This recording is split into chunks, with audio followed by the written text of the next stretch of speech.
We are up at an Israeli national park. You can come on through, guys. Just capturing a little bit of this footage. The tribe of Dan came through right along here. We're going to see their remains of their ancient city in just a little bit. But this is one of the fresh sources of water from the mountains at the corner of Lebanon and Syria as they encounter that in Jerusalem. So just one of their most beautiful rivers in all of Israel, which we take for granted the number of huge, large rivers we have in the United States. This is one of their few. So this is a national park for them.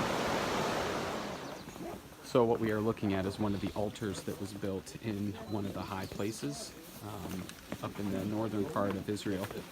As you slide around here, this is another part of the altar. You can see the stones, the way that they were carved.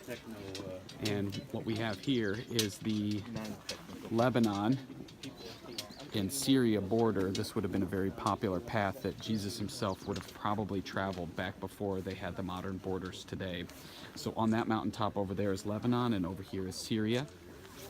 And it's amazing, we're that close, yet we feel completely safe. And right here is one of these ancient sites in the story of the Bible.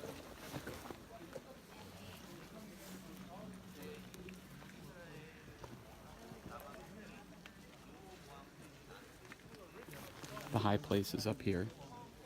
The altar is here. The rest of the village is over there. You can see two snow mountains. Can you see it? One to the right, one to the left. The one to the right, as I told you, would be Israel. The one to the left would be Syria, as I told you. So both of them would be the Hermon mountain, Hermon mountains, the highest mountain in Israel. The only one place in Israel you can have ski and everything and so, but half of it belongs to Syria, as you can see to the left-hand side. And all the range of mountain, look at my hand, all the range of mountain in front of us would be actually the Golan Heights. So Lebanon to the left, Syria in front of us, the Golan Heights or Israel where we are. Can you see it, guys? So that's a triangle actually area in between the two areas, in between the old countries. The trees you see in front of you would be the mangoes I was telling you about. Okay, mangoes, avocados and so. I'll find it later. It's Nimrod, Castle of Nimrod, which is in the book of Genesis. This is an ancient Canaanite gate here. A model of the city. Before you're going to have some more groups coming. And that is the discovery that they made. Pretty amazing. And when Abram heard that his brother was taken captive, he led forth his trained men, born in his house, 318, and pursued them as far as Dan. Thank you. Now, folks, what we're looking at could be probably Abraham Gate, or let me say it differently, we call it Abraham Gate. Now, Abraham was actually alive and functioning in everything almost 3,800 years ago, almost 4,000 years ago. Can you imagine it? 3,800 to 4,000.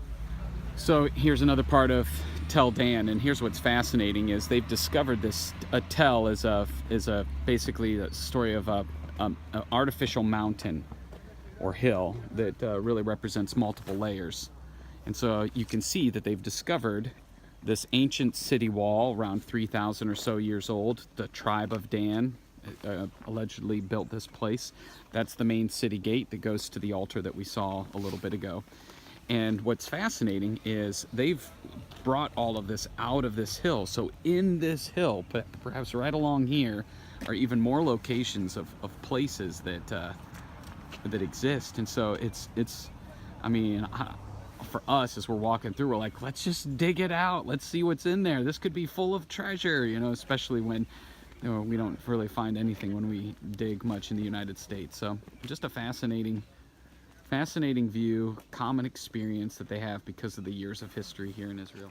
So we're outside of the city of Dan right now, and right here you have an ancient Canaanite altar. And so in 2 Kings, when it talks about building the Asherah poles and idol worship, this would have been one of those altars where it takes place outside of the city of Dan, and right outside of the city wall here. And so this is where some of the Old Testament, after King David, after King Solomon, some of that idol worship in the kind of the northern kingdom began to take place, because that's where we're at, northern tribes of Israel. So again, after the dispute in the family led to a divide in the kingdom with King Solomon, kingdoms up here began to build different palaces or castles or city walls to protect themselves. And then outside of that, they began to practice idol worship. It talks about this through 1st and 2nd Kings, 1st and 2nd Chronicles all the time. And so, again, the Bible coming alive in a neat way.